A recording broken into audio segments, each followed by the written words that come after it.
अस्सलामुअलैकुम मेरे पाकिस्तानी भाइयों और बहनों। आज मैं आपसे खिताब करना चाहता हूं, कुछ बातें करना चाहता हूं। मैं आपको आपके मुल्क के बारे में कुछ बातें बताना चाहता हूं जो आप भी जानते हैं, लेकिन आप कभी मानेंगे नहीं, उसको तस्लीम नहीं करेंगे, आप कभी ये कबूल नहीं करेंगे कि ये चीजें हो रही हैं आपके मुल्क में। कुछ ही दिन पहले एक वीडियो निकाला था डिफेंसिव ऑफेंस पे। वो फॉल्ट लाइंस यानी कि दरारें जो हैं पाकिस्तानी कौम के बीच में, शिया सुन्नी की, अहले हदीस की, सेवनर्स की, ट्वेल्वर्स की, देवबंदी की, बरेलवियों की, इसके बारे में तो पाकिस्तानी आप लोग बड़े परेशान हो गए, बहुत परेशान हो गए। और आपने बोला कि हम मुसलमान हैं, हम एकजुट हैं, हम मजबूत हैं, हम एक हैं, और ये सब साजिशें हैं। ये साजिशें हैं CIA की, मोसाद की, NDS की। ये साजिशें हैं रॉ की, हिंदुत्व के आउटफिट्स की। जितने मुंह उतनी बातें। पहले ये देख लीजिए कि उस वीडियो में मैंने बोला क्या था। काफिर काफिर, शिया काफिर, ये नारा हमने तो नहीं दिया, या कोई यहूदियों ने या RSS ने या बजरंग दल ने तो नारा नहीं दिया काफिर काफिर, शिया काफिर। तो लाहौर में नारा लगा कैसे, इस्लामाबाद में, कराची में नारा लगा कैसे? तो साहब, जब उनको पता लगा ज़रब-ए-अज़ब हुई, जब लॉन्च हुआ ज़रब-ए-अज़ब, तो उनको लगा कि हाँ, ये थोड़ा सा हमारे फॉल्ट लाइन में दिक्कत हो सकती है, तो उन्होंने फिर थोड़ा सा डाउन प्ले कर दिया। अब सऊदी अरब ने जब हाथ पीछे खींच लिया तो नारेबाजी सब हो गई बंद। सऊदी अरब दोबारा पैसा देगा, फिर से काफिर काफिर, शिया काफिर। कहाँ जा रहे हैं शिया, कहाँ भाग के जाएंगे? देखा दोस्तों आपने मैंने क्या बोला था उस वीडियो में। अब आप एक और वीडियो देखिए जो कराची से आया है, फिर मैं आगे अपनी बात आपसे रिज्यूम करता हूं।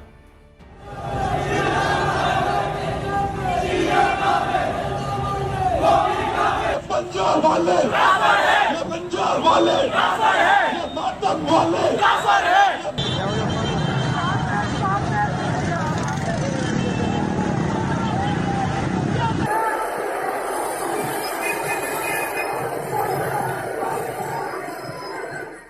दोस्तों देख लिया आपने पहला वीडियो और दूसरा वीडियो। पहले वीडियो में हमने ये बोला था कि पाकिस्तान में फॉल्ट लाइंस हैं, खास तौर से शिया सुन्नी के बीच में।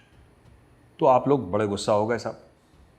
आपने बोला कि ये मेजर है, यही है फसाद की असली जड़, यही है पाकिस्तान में जो दहशतगर्दी करता है, यही है बुरा आदमी। इसके खिलाफ FIR करो, इसके खिलाफ केस करो, और सिर्फ पाकिस्तान में नहीं, UK में भी। और किसी भाई ने तो फोन करके US से ये भी बोल दिया कि अब मैं वाशिंगटन DC में तुम्हारे खिलाफ केस करूंगा। अरे भाई, एक बात बताइए मुझे, ये जो रैली थी ये किसने करवाई? ये काफिर काफिर, शिया काफिर मैंने दिया ये नारा?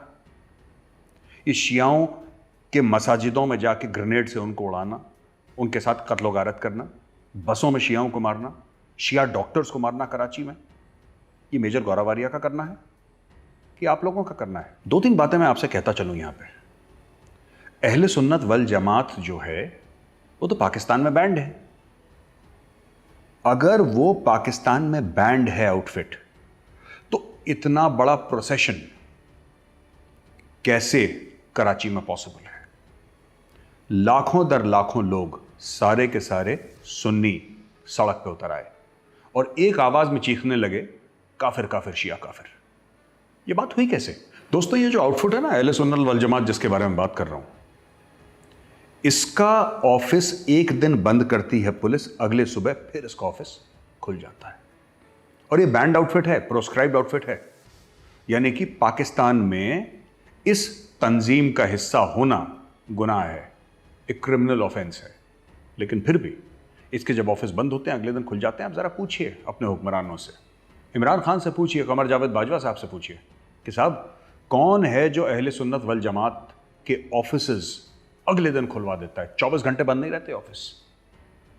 आप लोग कहते हैं भारत की साजिश है, हिंदू की साजिश है, और यहूदियों की साजिश है, अमेरिकनों की साजिश है, सबकी साजिश है। सिर्फ आपके हुक्मरानों की साजिश नहीं है, उसके अलावा सबकी साजिश है। दूसरी चीज, कराची के बीचों बीच ये कैसे मुमकिन हुआ? सोचिए जरा। कराची के बीचों बीच सबसे बड़ा शहर है पाकिस्तान का, और दुनिया के जो टॉप 10 शहर हैं उसमें से एक का नाम है कराची। कैसे पॉसिबल हुआ, कैसे मुमकिन हुआ? एक छोटा सा हिंट देता हूं, जरा लेफ्टिनेंट जनरल हुमायूं अजीज साहब से पूछिएगा, जो 5 कोर कमांडर हैं, कराची में बैठते हैं, उनसे जरा पूछिए कि साहब इसकी फंडिंग कहां से आई, कहां कहां पे पानी के पॉइंट लगाए गए कि लोग आराम से पानी पी सकें, कहां कहां पे उनको स्नैक्स के डब्बे दिए गए, नाश्ते के डब्बे दिए गए, कहां कहां पे, वो लोग कौन थे, वो गाड़ियां कौन सी थी, वो एसयूवीज कौन सी थी जिसके अंदर ये लोग बैठे हुए थे सादी ड्रेस में, वर्दी नहीं पहनी थी उन लोगों ने, सादी ड्रेस में, ये लोग कौन थे, जरा पूछिए हुमायूं अजीज साहब से। उनको लगता है कि जो भी वो करते हैं हमें कुछ पता नहीं लगता। क्यों नहीं पता लगता, हमारे भी दोस्त हैं पाकिस्तान में, और वो जो पाकिस्तान में हमारे दोस्त हैं वतन परस्त हैं, वो हमसे बात इसलिए करते हैं क्योंकि पाकिस्तान से परेशान हैं, मोहब्बत तो करते हैं अपने मुल्क से लेकिन परेशान हैं। तो आज मैं आपको एक मैसेज देना चाहता हूं दोस्तों। ये जो आप मुझसे कहते हैं ना वीडियो रिलीज होने के बाद कि हम एक हैं और आप हमें डिवाइड करने, हमें बांटने की कोशिश मत करिए, हम अलग कभी नहीं हैं, हम एकजुट हैं, एक मुट्ठी, 5 उंगलियां मिल जाती हैं तो मुट्ठी। बड़ी लंबी सी शायरी भेजी थी किसी पाकिस्तानी ने, बड़ा भला आदमी था वो। क्या हुआ, ये लोग आए कहां से, लाखों पाकिस्तानी हैं, सब के सब आपके एनडीएस के, मोसाद के, सीआईए के रॉ के एजेंट हैं, सब के सब। ये आम पाकिस्तानी हैं जो सड़क पे हैं। ये क्यों आए, ये सिर्फ अहले सुन्नत वल जमात के ये जियाले नहीं हैं, ये वर्कर्स नहीं हैं उनके, ये आम पाकिस्तानी हैं जो सड़क पे आए थे क्योंकि आप शियाओं से नफरत करते हैं। ये बात सच है। अगर कोई आपके खिलाफ साजिश भी कर लेगा तो कितनी साजिश कर लेगा, क्या कर लेगा। अब दोस्तों एक बात जरा सोचिए, लश्कर जांगवी, सिपाही साहबा, अहले सुन्नत वल जमात, ये जो आउटफिट्स हैं आप ये कहते हैं कि हिंदुस्तान ने बनाई हैं, ये अमेरिका ने बनाई हैं, ये इजराइल ने बनाई हैं आपके खिलाफ साजिश करने के लिए, आपके खिलाफ खड़ी करी कि पाकिस्तान अंदर से कमजोर हो जाए। आपके खुद के जर्नल ये कह रहे हैं कि ये सेकंड लाइन ऑफ डिफेंस है पाकिस्तान की, ये लोग हैं जो पाकिस्तान की दिफा करेंगे।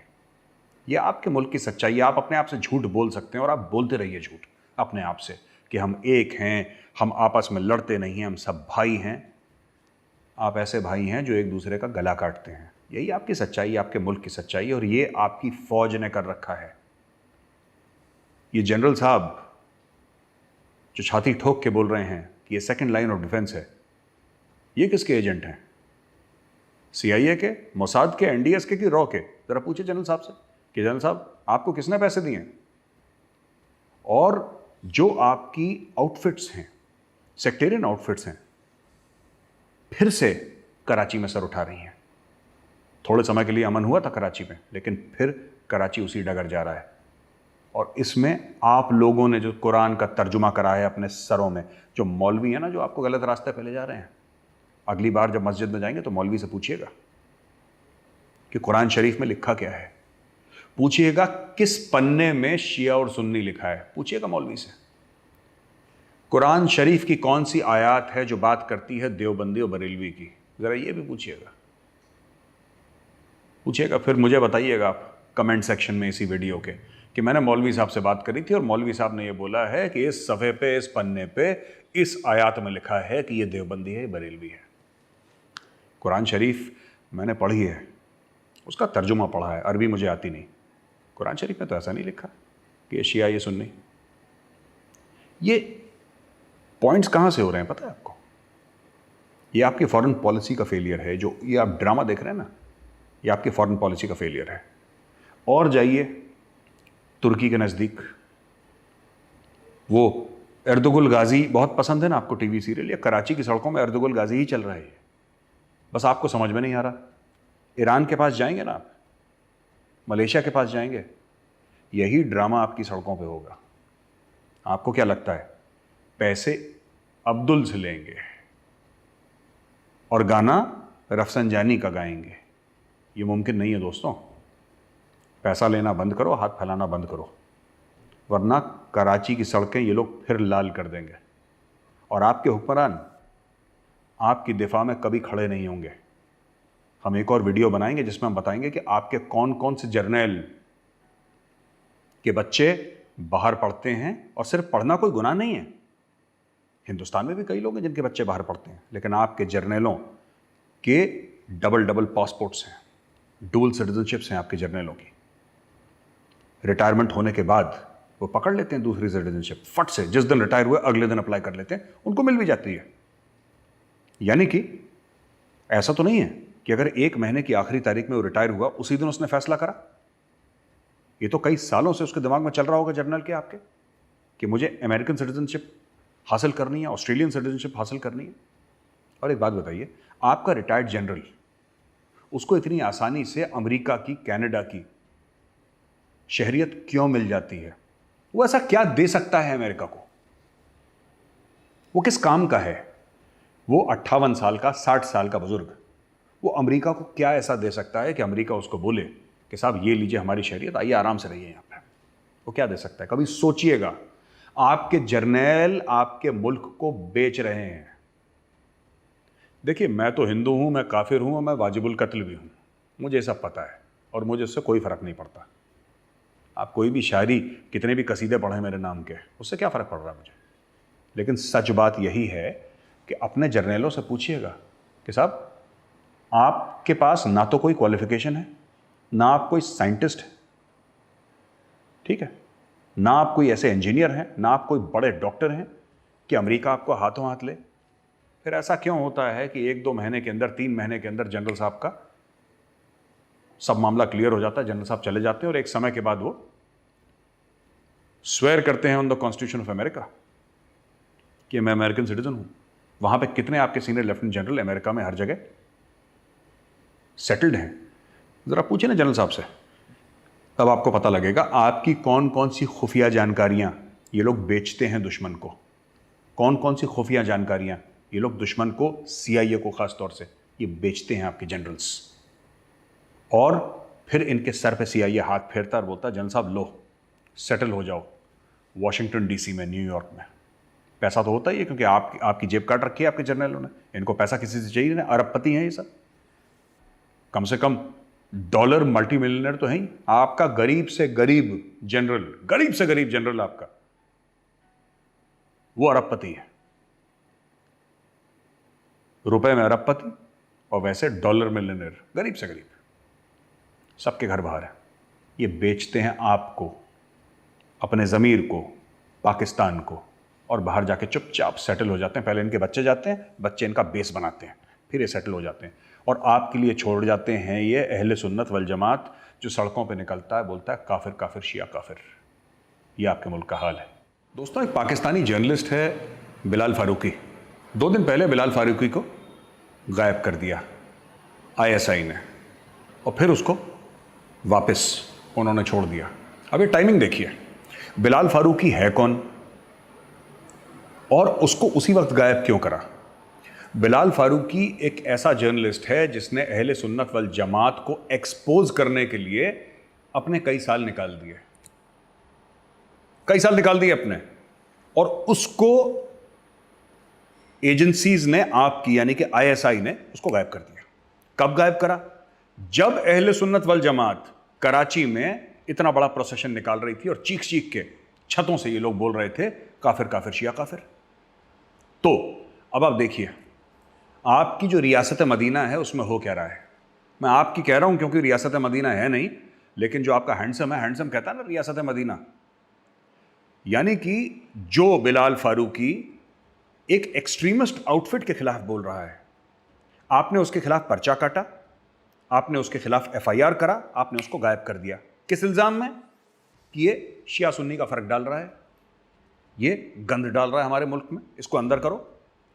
FIR काट के उसको जज के सामने पेश नहीं करा, उसको लॉकअप में नहीं डाला, उसको गायब कर दिया एजेंसीज ने। खैर, वापस आ गया वो बिलाल फारूकी।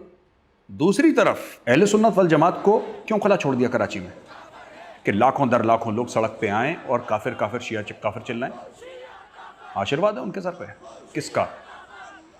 हुमायूं अजीज साहब, लेफ्टिनेंट जनरल, 5 कोर कराची का आशीर्वाद है अहले सुन्नत वल जमात पर। और ये आउटफिट्स हैं कौन? ये सिपाही साबा और लश्कर जहांगवी और अहले सुन्नत वल जमात, ये वही आउटफिट्स हैं जिनके डेथ स्क्वाड्स हैं बलूचिस्तान में, जो बलूचियों को मारते हैं, और फिर जो अर्बन सेंटर्स हैं सिंध में, चाहे वो हैदराबाद हो आपका जो हैदराबाद है, हैदराबाद सिंध और कराची, यहां पे शियाओं को मारते हैं।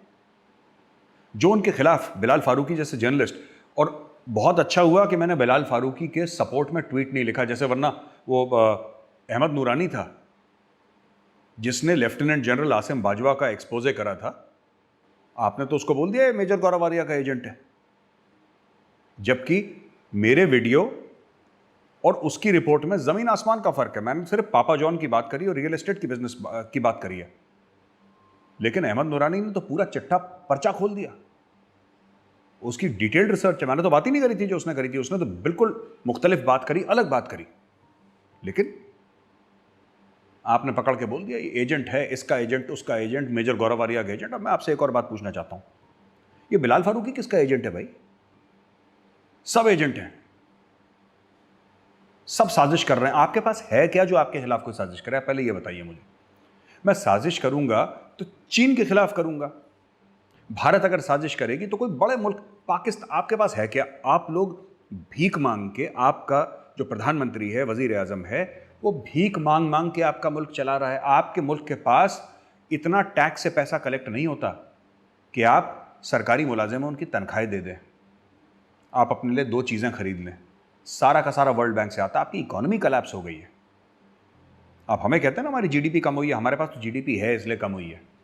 दुनिया की कम हुई है, हमारी भी कम हुई है, कोई बात नहीं, कल फिर चढ़ जाएगी ऊपर। आप अपने मुल्क का सोचिए। और ऊपर से आपके फौजी जर्नल ये काम करते हैं, जर्नलिस्ट को जेल में डालो। मुंह कैसे खोल दिया इसने साहब, इसने मुंह कैसे खोल दिया? ये है कौन? बिलाल फारूकी, मारो उसको जान से। ये आपके जर्नलों का किरदार है। और अहले सुन्नत वल जमात, लश्कर जांगवी, सिपाही साहब, ये कौन सी आउटफिट्स हैं साहब? ये इंडिया के खिलाफ काम करती हैं? बताइए ज़रा, हमें ज़रा समझाइए। आप लोग क्या ये कश्मीर में जिहाद करती हैं या आउटफिट्स? ये क्या करती हैं? ये बनाई किसने थी? ये क्यों बनी थी? ज़रा रिसर्च करिए आप, मुझे तो पता ही है, आप लोग ज़रा रिसर्च करिए। ये जो आउटफिट्स हैं जिनका मैं नाम ले रहा हूँ, जो कराची में भी गंद डाल रही हैं, ये बनाई किसने, क्यों बनाई, इनका पर्पस क्या था? क्या वजूहात थी पाकिस्तान के अंदर कि ये सब आउटफिट्स बनानी पड़ी? और आपके जनरल खुद कहते हैं कि सेकंड लाइन ऑफ डिफेंस है। जैसे कि साहब बहुत बड़ी एक फौज होगी पाकिस्तान की, या कोई पैरामिलिट्री ग्रुप होगा पाकिस्तानी गवर्नमेंट का जो पाकिस्तान की दिफा करेगा। कैसे दिफा करेगा? शियाओं को मार के, अहमदियों को मार के, माइनॉरिटीज़ को मार के, इससे होगा पाकिस्तान का दिफा। अब दोस्तों, पाकिस्तान से अक्सर एक कंप्लेंट आती है कि साहब जो शिया मौलवी हैं सुनते नहीं हैं, ये सरकार की, स्टेट की सुनते नहीं हैं, अपनी चलाते हैं, ईरान से बड़े क्लोज हैं। ऐसा हुआ क्या कि शिया मौलवी आपकी बात नहीं सुनते? ऐसा हो क्या गया पाकिस्तान में? पाकिस्तान तो एक शिया ने बनाया था ना, मोहम्मद अली जिन्ना एक शिया था, फिर क्या हो गया? आप ये कहते हैं हम पे एतमाद नहीं। ये एतमाद का फुकदान कहाँ से शुरू हुआ? ये हुआ क्यों? ये सोचिए ज़रा इसके बारे में। आप ये कहते हैं खुमैनी की ओर देखते हैं, ईरान की ओर देखते हैं, पाकिस्तान की ओर नहीं देखते। पाकिस्तान में ऐसा कौन है? आप शिया मौलवी को छोड़िए एक मिनट के लिए, पाकिस्तान में कौन है जो पाकिस्तान की ओर देखता है? आपके जर्नल कनाडा, अमेरिका और ऑस्ट्रेलिया, न्यूजीलैंड की तरफ देखते हैं। आपकी मिडिल क्लास तुर्की की ओर देखती है, एर्दुगुल गाजी। आपका जो कौमी तराना है वो फारसी में है, वो उर्दू में है ही नहीं। आपके नोट पे तुर्की का झंडा बना हुआ है। आपका अपना है क्या? जब आप लोग खुद पाकिस्तान की ओर नहीं देखते तो इसमें बेचारे जो शिया मौलवी हैं उनकी क्या गलती है? और ये एतमाद का जो फुकदान है, ये बिलीफ सिस्टम जो हिला हुआ है पाकिस्तान में, क्योंकि पाकिस्तान जब बना था एक झूठ की बुनियाद पर बना था कि हिंदू और मुसलमान 2 अलग अलग नज़रिए हैं, जिसको आप लोग 2 कौमी नज़रिया बोलते हैं, द 2 नेशन थ्योरी। और आप कहते हैं ये लोग एक साथ नहीं रह सकते, अगर एक साथ रहेंगे तो फसाद होगा, मारकाट होगी, बेहतर एक अलग मुल्क बनाए। अलग मुल्क आपने बना लिया, फिर क्या हुआ? फिर आपने बंगालियों पर जुल्म सितम करा, तो ईस्ट पाकिस्तान बन गया बांग्लादेश।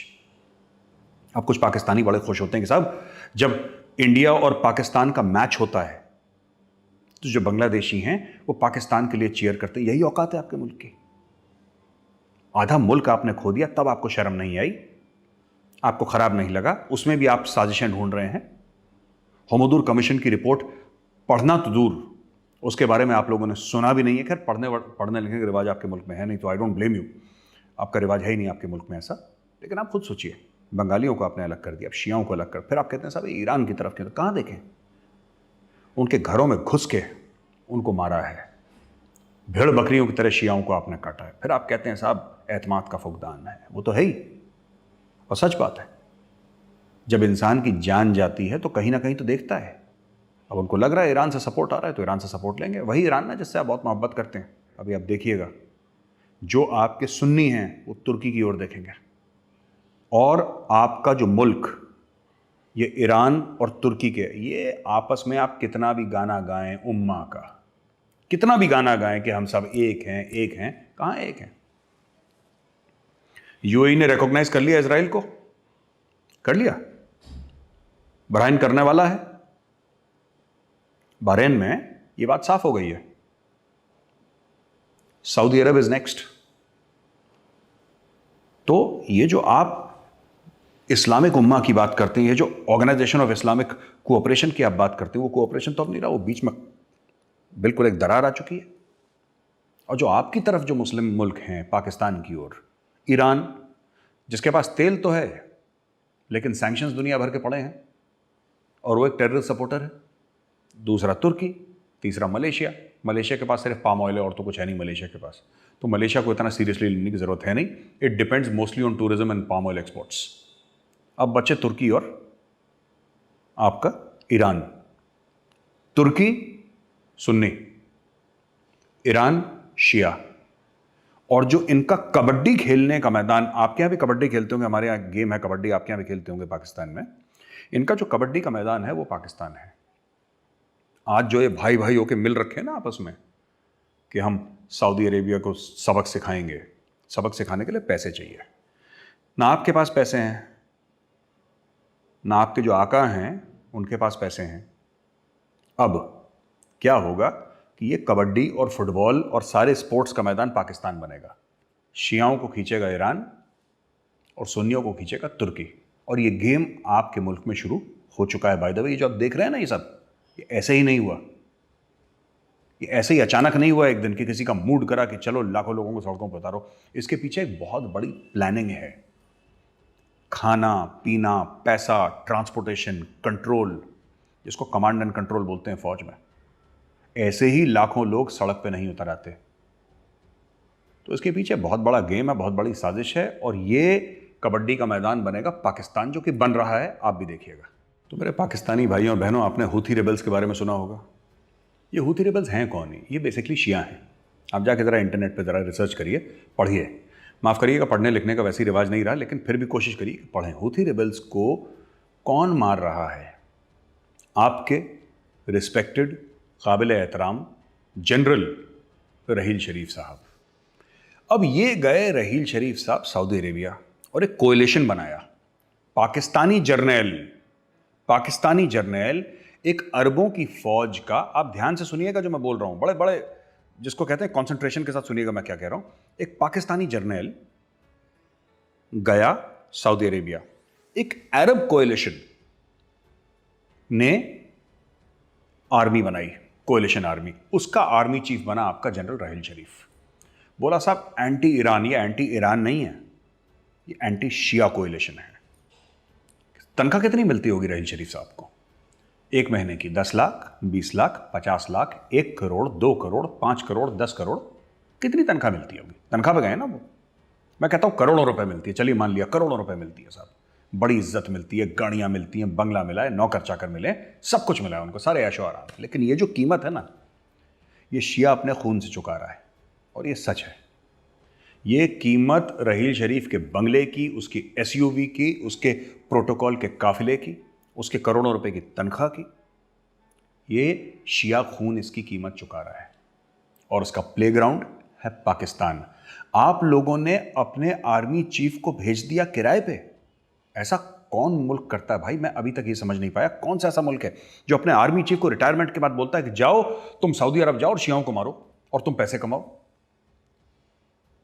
ये तो मर्सनरीज जो भाड़े के फौजी होते हैं, जिनका किसी मुल्क के साथ लॉयल्टी नहीं होती, वफादारी नहीं है किसी मुल्क के साथ, पैसे के लिए जो, ये तो वो हरकतें करते हैं। जैसे आप लोगों ने पहले जनरल जियाउल हक थे, वो भी भाड़े के थे, वो गए थे ना जनरल जियाउल हक वहाँ पे जॉर्डन वार्डन में। ब्लैक सितंबर 1979 का जो मसला है, जब आपने हज़ारों फिलिस्तीनी मार दिए थे, और फिर आप ये कहते हैं कि साहब हमारा बड़ा दिल दुखता है कि इजराइल ने फिलिस्तीनियों के ऊपर जुल्म करा। तुम लोगों ने क्या करा था? आरती उतारी थी उनकी। कितने हज़ार फिलिस्तीनी मारे? ज़रा पूछो अपने बड़ों से, अपने बुजुर्गों से पूछो कितने फिलिस्तीनी काट दिए। जो मक्का का जो मस्जिद है, आपका सबसे बड़ा मस्जिद, जो सबसे आपका काबिल एहतराम मस्जिद है, मस्जिद सारे ही काबिल एहतराम है, चाहे भारत में हो, पाकिस्तान में हो, कहीं पे भी, लेकिन मक्का से बड़ा तो और कोई नहीं है ना आपके लिए। बड़ा मतलब साइज में बड़ा नहीं, बड़ा मतलब इज्जत के हिसाब से।